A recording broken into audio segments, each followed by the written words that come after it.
I'd just like to start off with this illustration. I think it's a really good visual representation of the situation that we're in 2017. So this is the largest man in the world in 1903 on the left. And here, actually this was 2012, a sort of typical sighting in America, and actually Australia these days, we see similar things very commonly. You can see the size is very similar between the two. So this is a really nice visual representation of the epidemic as we know it today. What's happened today is that what used to be a freak show event in 1903 is now just a typical common sighting in 2017. So what's actually happened? Sorry to give you US stats, but this is just a really nice, colourful picture representation of what's happened as well. So if you look at this diagram of America and the prevalence of obesity, blue indicates light blue less than 10%, dark blue 15 to 19%, and these warmer colours are rates greater than 20%. So you can see here in 1991, which isn't actually that long ago, we're looking at rates of 19% or less in the entirety of America. So a lot of blue. And by 2010, we've got a complete about face. There's no blue. It's all orange or red, or yellow. So this is telling us that in America, and actually I'll tell you the Australian stats as well, the whole of Australia or America, we're looking at rates of 20% plus, and there's some states of America where it's greater than 30%. And particularly in the south, ironically, that's where I actually did my postdoctoral training, so I saw it firsthand.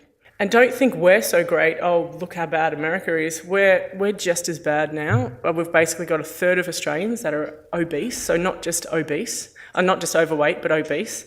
And then 35% are overweight. So that leaves only about a third that are normal weight. So what that's telling us that it's actually more normal now to be overweight or obese than to be normal weight. Well, what we call normal weight. And in terms of the health risks and costs, it's just astronomical. As we all know, obesity increases the risk of heart attack, stroke, cancer, type 2 diabetes. It's just so incredibly bad for your health. And more recently, midlife obesity has been linked to dementia later on in life. So now there's increasing evidence showing that the impact of these foods that people are eating and the obese state, and the impact of that on the brain and brain function, that's becoming increasingly known as well. And in terms of costs, we're looking at probably one of the most costly diseases. And I should say disease because just recently America's decided that obesity is a disease, it's not just a condition. So the annual healthcare cost are conservatively estimated for Australia to be $8.3 billion annually. So huge, pun intended, problem. So what is obesity? Quite simply, it's defined as the normal excessive fat accumulation that presents a risk to an individual's health. So that's an adult with a BMI between about 25 and 29 is overweight, and over 30 or over is considered obese. And as I said, it's now recognised as a disease. And this was a big fight in America because, as you know, as soon as something's listed as a disease, people can then make health insurance claims. And so you can imagine all the lap band surgery and things that are now being claimed in America. Okay, so why do we have this problem? You know, it's so simple. Energy in, energy out. You know, we all know. If we intake our calories from food and then we burn them by movement and by function, and if we consume too many calories, we'll put on weight. And simple energy balance equation. So if we notice that we're consuming too many calories, why don't we just stop? Why don't we just, it used to be a homeostatic process that was thought to regulate our weight. So the idea is, an animal will do this very well. If we overeat, if we were ingesting too many calories, our appetite should decrease and we should just eat to our hunger signals. Now, Obviously, this is just not the case, because otherwise we would all be normal weight and would all never overeat. So why do you think, who here always eats to their hunger signals? None of us.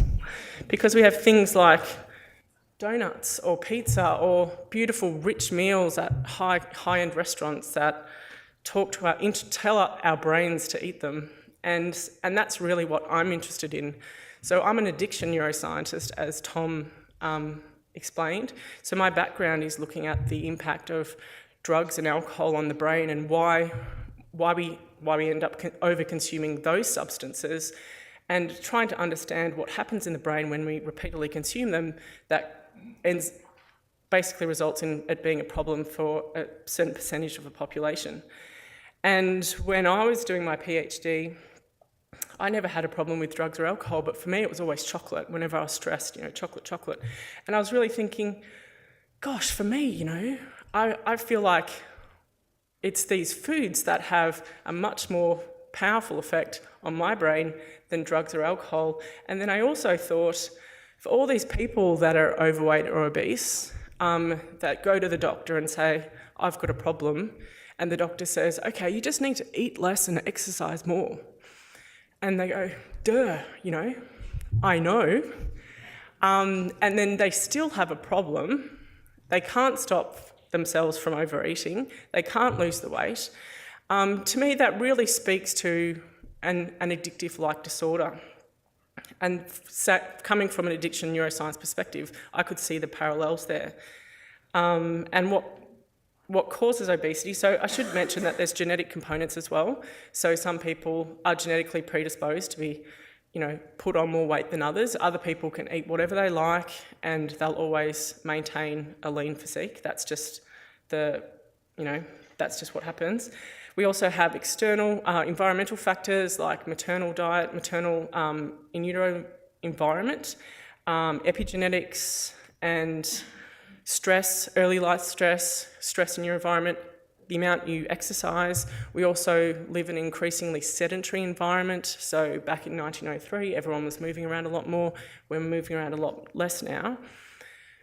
But it really is the defining feature, I think, of this problem is the increased access to these highly palatable, high-fat, high-sugar foods. Foods that really probably weren't readily available in 1903, that we're surrounded by now, and we can't avoid them.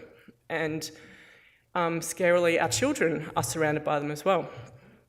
They're cheap, they're accessible 24 hours a day. Everyone can walk to a 7-Eleven probably near their house, and it's not like drugs or alcohol where advertising is regulated. We're hit by advertising all the time. So that's really what's changed since 1903, in a huge way, or even since 1991, is just these highly palatable foods. And some might say, well, food is something you need. It's not like a drug. But are these foods really that natural? Back in evolutionary terms, we never had these high-fat, high-sugar foods. Our bodies weren't used to dealing with them. And now they really are, in my opinion, interacting with our brains in a way similar to a drug of abuse. But I needed proof of this. Let's go back to some basic neurochemistry. So I needed proof of this, but before I go ahead and explain the evidence, I just thought I'd talk to you more about what food and drugs do to the brain and why they make us want to eat them too much. Why we don't always eat to our hunger signals or drink, just that one drink that we decided we wanted to drink. So basically, everything that we encounter in our environment that gives us pleasure will cause a release of neurotransmitters in the brain in an area called the nucleus accumbens, and this transmitter is called dopamine. So have people heard of dopamine? Yeah, most people have by now. Obviously, there's other players involved, there's other neurotransmitters, and the way that drugs, food, sex, anything that's rewarding causes an increase in dopamine in the nucleus accumbens is very different, but that's the sort of end point that makes us want to do it again. So if something's rewarding and we want to do it again, there's dopamine involved. So you can see here, this is an image of the human brain, and you can see how the brain lights up when someone's taken, for example, cocaine. So these are those reward parts of the brain that light up, and this is someone that's not on drugs. And when we look at those parts of the brain when someone has sugar versus cocaine, you can see that the picture is pretty similar. I mean, if anything, it looks a bit brighter, a bit more activated in response to sugar. And when we look at levels of dopamine, I mean, obviously you can see here that drugs are pharmacological agents. They act specifically at targets in the brain like receptors and transporters, and they are very, very good at elevating dopamine, drugs of abuse, that is, anything that we abuse. So methamphetamine, you can see huge amounts of dopamine because it works out how to pump dopamine out of the transporter that is meant to take dopamine up out of that synapse. Cocaine, similarly, blocks reuptake. I'll take you back to that synaptic diagram.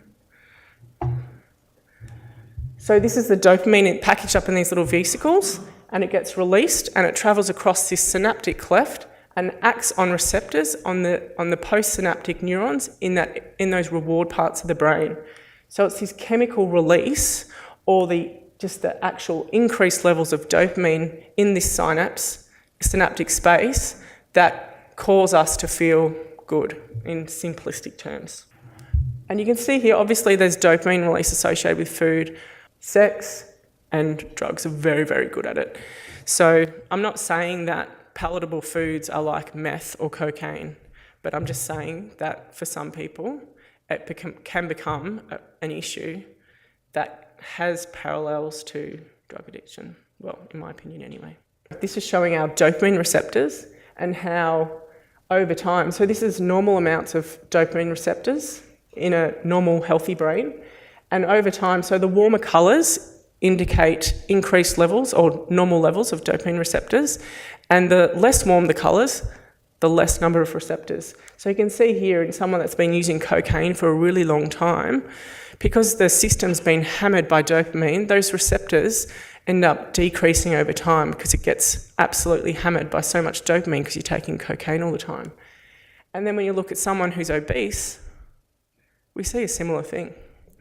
So if you think about it, those high-fat, high-sugar foods are probably, causing dopamine release over and over again, just like the cocaine. And over time, you get a hyposensitivity to those rewards. So, you can just munch a block of chocolate. It's just like nothing. That kind of thing. Obviously, the mechanism of action, as we say in pharmacology, for food is much more complicated than for drugs. We ingest food. It has huge signalling effects on the gut. All these hormones, ghrelin, leptin, insulin, they all signal then to the brain.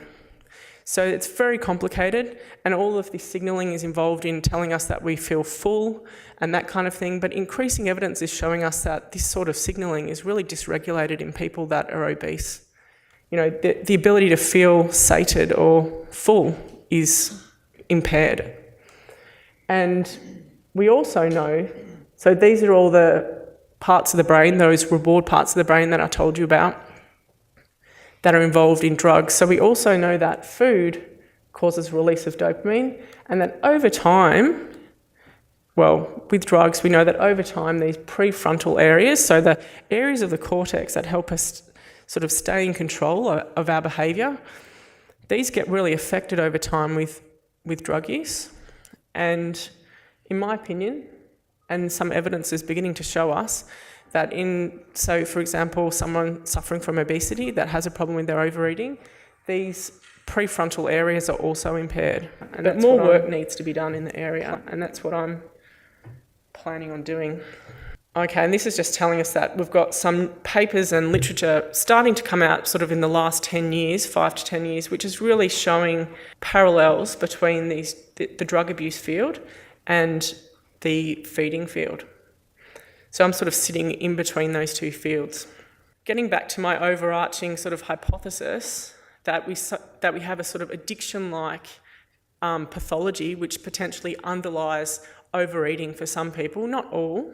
So I'm not saying that everyone suffering from obesity has a problem with overeating, because that's not the case. Obesity is multifaceted. People are obese for many different reasons. But for some people, it could be that the overeating has parallels to an addictive-like disorder. But we need evidence of this. So in terms of drug addiction, we have what we call DSM criteria, so in the diagnostic manual for the APA, the American Psychological Association, we have diagnostic criteria for addiction. So some of these are excessive intake of the substance, loss of control in terms of the behaviour towards the substance, and heightened motivation. You know, you're more motivated to seek out and consume that substance. So I wanted to know do we see those same behaviours in a model where you give access to highly palatable foods? And do we see the same sort of changes in the brain in a rat model as what we do with drug addiction models? So we have to do this in animals. We can't do this in humans. So what I did was I got a bunch of rats, just like you could get a bunch of humans, and as we talked about our sort of split at the moment, we're seeing about a third obese, a third overweight, and a third normal weight. So just like humans, if you get a bunch of outbred rats and put them on a highly palatable diet, so a diet that's high in fat and sugar, you do also find, coincidentally, that about a third will overeat and become obese. About a third will maintain their weight and be normal weight, and then about a third will sit in between. So it's almost like modelling our obese, overweight and normal weight.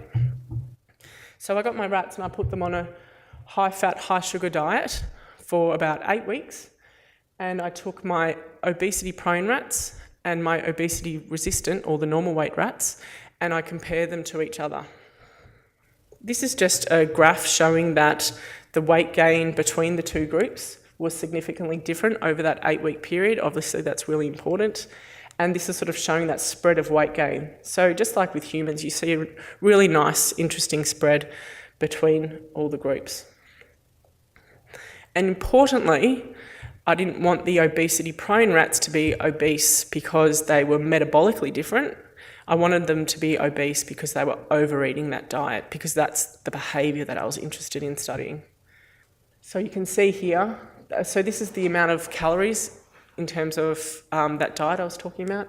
So you can see here the obesity-prone rats. So the obesity-prone rats will always be in orange and the resistant will always be in blue.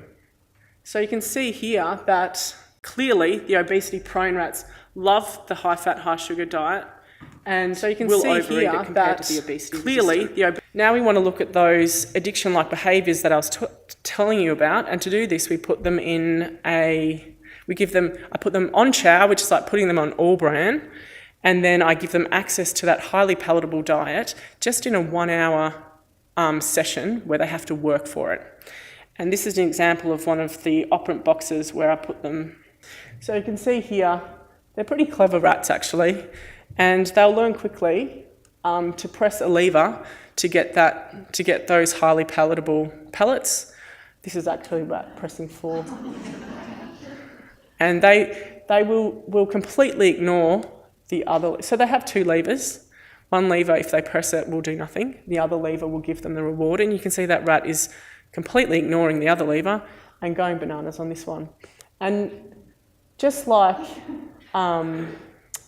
say an alcoholic with a bar or any sort of addict, we try and pair the reward delivery with cues.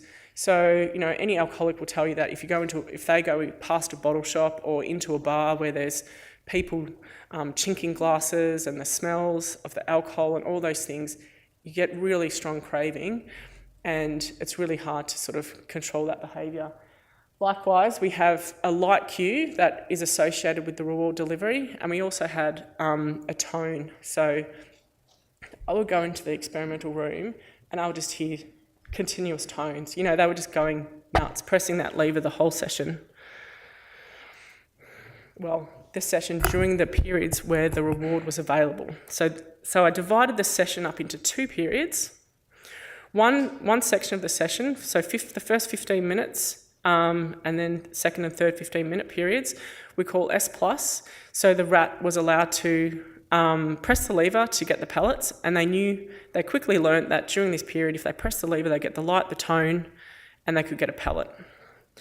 And then the following 5 minutes, we had a different contextual setup, so a different light cue, a different tone signal, and during this period, we call it signalled reward unavailability, they could not get a pellet if they pressed the lever. So they would quickly work out, there's no point pressing the lever during this period because I'm not going to get any food pellets. So the way the session went was 15 minutes, 5 minutes, 15 minutes, 5 minutes, 15 minutes, 5 minutes. And the reason why the amount they press the lever during that period of signalled reward unavailability is important is because that tells us how in control of the behaviour the rat is. So remember, we were talking about those addiction-like criteria that we're sort of assessing. If they know that there's no reward available, but they still press the lever, that's telling us that they're so keen that they just can't help themselves and they're perseverating and they're just really seeking out that food, even though they know they're not going to get it. So that's a really good indication of what's happening upstairs to us. And they go through we start off giving them 1 lever press for 1 reward, and then we can move up through the schedules. So increasing number of lever presses gives 1 reward. And then eventually they're up to 5 lever presses for 1 reward. And so they have to work that bit harder, and we keep them at that sort of stable level. So this is their lever pressing. So the amount they press that lever during the reward available period over the course of the 25 odd days that we had them tested. And you can see here they sort of started off at similar levels, but as we increased the number of lever presses required to get that 1 food pellet, the normal weight rats kind of went, whatever. I'm not going to work that hard for it. I'll still get pellets, I still like them, but I'm not going to really go gangbusters. But you can see the rats that were prone to obesity, once we increased the amount of effort, they just kept going and going and going and going. They were just pressing the lever the entire time it was available. You're looking at, some of the rats were pressing over 1,000 times in the 45 minutes total that the reward was available. So this measures to us that criteria of excessive intake. They were really taking on a lot of these pellets. And then to really tease out the motivation, exactly how motivated they were, we put them through this special session, which we called a progressive ratio session. And in this session, the number of lever presses that they need to get a reward will increase exponentially throughout the session. So it will start at 1, 2, then 4, then 6, then 12, then 15, and so on until by this point they'll have to press 95 times just to get 1. So obviously they all very quickly do the first few levels, but it's only the really, really motivated ones that will head up, to this territory. And the point at which they give up, so the final level, so to speak, is an index we call the break point, and that really gives us a nice clean indication of how motivated they are. And you can see here the break point for the obesity-prone rats was significantly higher, so they were just willing to work that much harder than the obesity-resistant rats, just to get even 1 pellet, Some of them would get up to here and they'd work, press 178 times just for 1 pellet. They're really, really motivated. Okay, and then the next important criteria I told you about, that responding during that reward unavailable period, speaks to a loss of control over behaviour. And this is a real hallmark feature of addiction, the fact that we can't control our behaviour. So the responding during that S- or reward unavailable period was also significantly higher in the obesity-prone rats. And this was the case over the entire 25 days. Okay, and so when I did some correlations on this data, I got some really nice significant correlations which basically tell us that the propensity to be obese was significantly correlated with all these behaviours. So the more propensity to obesity a rat showed, so the more weight gain they showed during that 8-week period, the more likely they were to show those addictive-like behaviours towards that food. And when I computed it all into an addiction score, which is what some papers have done in cocaine studies, clearly we see a huge difference between the two groups. All right, so that's a really nice sort of behavioural picture of what's going on. And I was pretty convinced after that rats that showed a propensity for obesity do show addiction-like behaviour towards high-fat, high-sugar foods. But what was really important to me was understanding if the same brain changes were happening in the brains of these rats. So the lab that I was in America was a really big lab that studied cocaine addiction, and that lab had shown some seminal findings in the brain and was actually the first lab to go all the way from biochemistry, a biochemical model, all the way through to a bench-side compound based on this model for the treatment of cocaine addiction. And that's currently in preclinical trials at the moment. And this is based on the fact that synapses in that part of the brain I was telling you about earlier, so the reward part, the nucleus accumbens, show changes or impairments in the way that they speak to each other. So it's pretty complicated. I'll just explain it in a way that I think you'll understand. So these synapses are actually those synapses connecting the front of the brain, so that part I told you about that helps you stay in control, to the reward part of the brain. So it's not dopamine at the moment. It's a neurotransmitter called glutamate. Have people heard of glutamate? Most people have. So it's the major excitatory transmitter in the brain. And synapses that are glutamatergic, other synapses too, but synapses that are glutamatergic are really good at undergoing what we call synaptic plasticity. And that's sort of the mechanism behind learning and all sorts of things, memory, that kind of stuff. So when we get, for example, the learning of the drug cue associated with the drug, that little light or the sort of context when you go into a bar and you're an alcoholic, the pairing of that, the learning of that, it's probably changes at synapses in the brain that is underlying that really strong connection, so that when you then encounter those cues again, even if you've been really good and abstinent, when you encounter those cues, they just flood your brain, you get the glutamate release, before you know it, you're having a drink. So that's the sort of stuff that, as addiction neuroscientists, that we're really interested in. So we normally get glutamate being released, and it's normally taken up by various transporters. And in the case of, say, the model that we were looking at, this transporter, if it's dysregulated, the glutamate can't get taken up and it sits around at the synapse longer. And then when we encounter those cues and we get huge amounts of glutamate getting released, instead of getting taken up at the synapse, it acts on these other receptor targets that it normally doesn't reach, and it causes changes in that postsynaptic neuron. It's changes like the synaptic plasticity changes that I was telling you about. So these are all different receptors and transporters and things, but I don't think I need to tell you the names of them. It's just important to know that it's changes in the brain that are thought to underlie. Actually, I will tell you. So a drug, for example, that restores levels of this glutamate transporter, so brings them back up from this situation to this situation, so the glutamate gets mopped up instead of acting on these receptors here. This drug in rats and now in humans has been shown to decrease cue-associated craving and decrease relapse in animal models of, say, cocaine, heroin and nicotine abuse.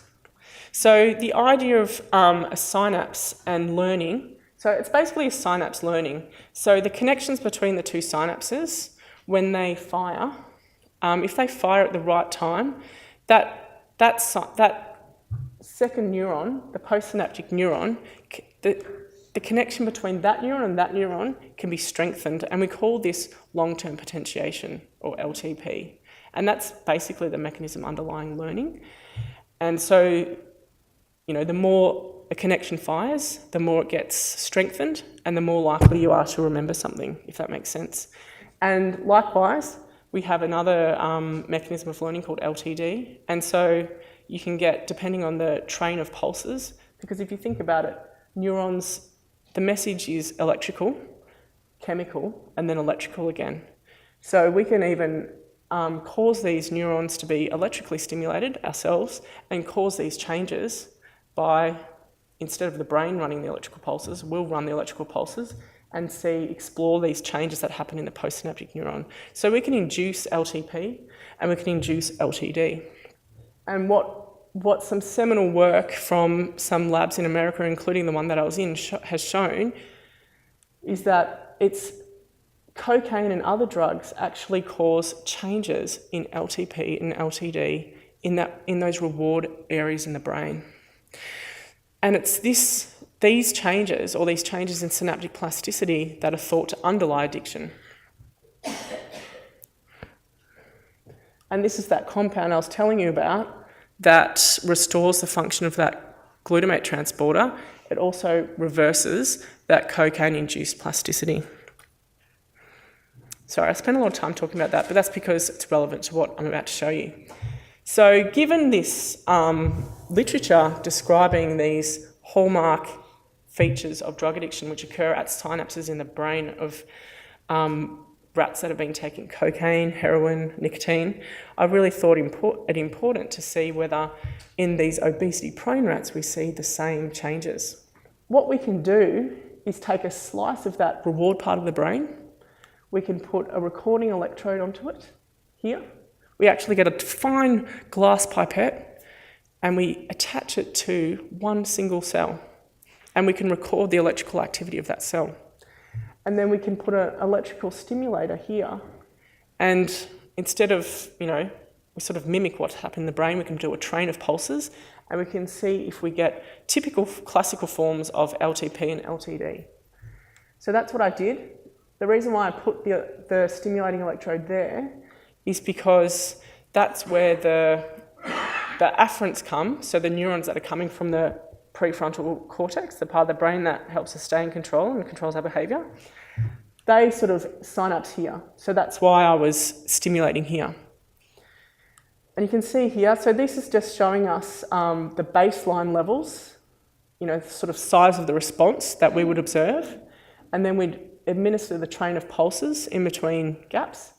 And then you can see here in the obese resistant guys that we see a nice depression of the response.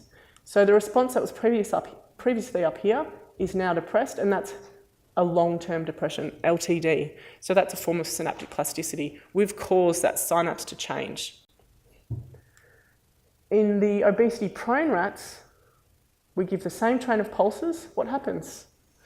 We don't get any synaptic plasticity. So that's telling us that these neurons that are projecting from that part of the brain that helps us stay in control to the reward part of the brain are incapable of undergoing what should be a normal change in synaptic plasticity. So there's an impairment there. And we also saw, so in combination with that, we can measure the amount of currents associated with different glutamate receptors, and we saw that the ratio of these currents was changed. So these are the two types of glutamate receptors, and essentially that's a surrogate measure of LTP. And you can see here that the obesity-prone rats, that ratio of the glutamate currents was significantly increased as well. So there's multiple different types of synaptic impairments in these animals. These currents that we look at, so these are the electrical currents that we're recording from the brain, the decay of them, so the amount, the way that just happens over time, indicates to us what sort of receptor is involved. And in drug-addicted animals, or animals that have been self-administering cocaine or nicotine or heroin, the decay of that current is slower. And you can see in the obesity-prone rats, it's also slower compared to the obesity-resistant rats. So I hope that you've stayed with me. So I should point out that the concepts that I'm explaining to you are very complicated, and so if you've stayed with me, I'm super impressed. So what you can see here, here's our normal synapse. Functioning glutamate transporter. The glutamate gets released. It doesn't spill out over and act on these receptors and cause changes. It just gets nicely regulated by the glutamate transporter. And then our drug-addicted animal, we get excess glutamate. All those cues fire off the glutamate. It doesn't get taken up because the transporter is not working properly, and then or it's decreased. And then, so the glutamate spills over, acts on these receptors, and we see changes in this neuron. So not only do we see a loss of the ability of that synapse to change, it's sort of inflexible, but it's also potentiated. So it's almost like the synapse, the connection telling you that the drugs are important, or in this case the food, is strengthened because you know it's so important, but it's rigid as well. So it's sort of inflexibly strengthened. And then it's also got this other receptor which is located on the outside the synapse involved, which is not involved in the normal healthy brain. So all these things that have been observed in models of cocaine addiction, we've seen in the brains of rats that are prone to obesity. And when we correlate, how bad is that synaptic dysfunction compared to the behaviour, we see a strong correlation between, the more addictive-like behaviour the rat showed, the more the impairments were in terms of what was happening at the synapse. So that's really sort of telling us that the two are tightly linked. Before I conclude, I'll just tell you about some after this study. Data that I was interested in obtaining after this study. So I thought to myself, okay, we have this model. We've shown really, for the first time, that synaptic changes are happening in the brains of rats that are prone to obesity that are akin to those which are happening in the brains of rats that have been taking cocaine, heroin and nicotine. And so, first of all, this is telling us, well, maybe we should be kinder to people that are suffering from overeating, because for them it's like an addiction. So I think this is really telling, and hopefully we can get the message out there and start treating overeating not something that you just have to go to the doctor and be told to exercise less and eat less and exercise more, but to maybe go and see a psychologist and help with that behavioural side of things. And we might get better outcomes, because let's face it, we're not getting good outcomes at the moment, are we? Secondly, hopefully it can inform policy around the regulation of the advertising. And that's, for me, I think a really important thing. If we have people that are vulnerable, they shouldn't be exposed, and particularly children. We've got all these highly palatable foods. You go past, I've got a 3-year-old and I've got 8-month-old twins, and I worry for them because you go past the yogurt section and the most sugary yogurts are the ones with the cartoon characters on them. And that's the one my 3-year-old goes for. She doesn't want the boring old Greek yogurt, the plain Farmers Union one. She wants the one with, Nemo or whoever on it. So we really need to tighten that up. But moving on from that, so I just have actually concluded, but moving on from that, I thought, okay, we know the brains of obesity-prone rats are showing these changes. What about just junk food alone? Because we had the obesity-prone and the obesity-resistant showing these impairments in synaptic, the obesity-prone compared to the obesity-resistant. But what about if you just look at normal diet versus high-fat, high-sugar diet, and let's see the differences there.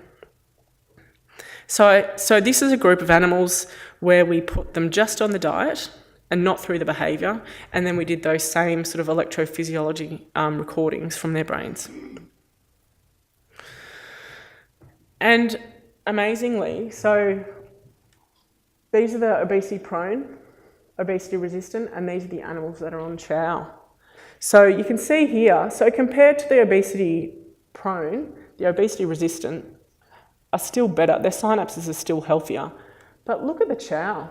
Look at that lovely change in synaptic plasticity that you get following your stimulation in the chow. So this is a group of animals that have just been on a normal, healthy diet. And we get really lovely LTD. These are the obesity resistant, and these are the obesity prone. I mean, they're actually almost flipping up to an LTP. So this is telling us that even if you're normal weight, if you're on that high-fat, high-sugar food, you're still seeing impairments in the synaptic connections in your brain. So if you're one of those skinny people that eats rubbish all the time, your brain still looks like that. And I'm sure there's other bad things going on, even though I'm obviously very jealous of you.